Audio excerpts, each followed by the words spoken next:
How to disable dark mode on SafePal. Are you guys facing issues to disable dark mode and SafePal application? If that's so, then this video might help you out.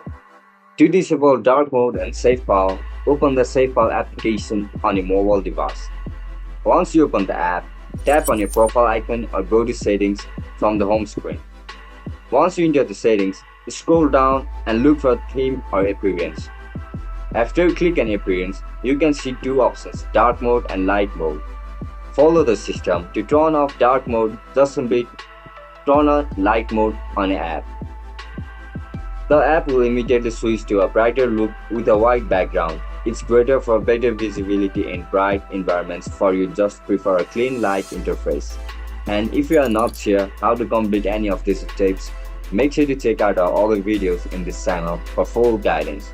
And that's it guys, that's how we're going to disable dark mode on SafePal application.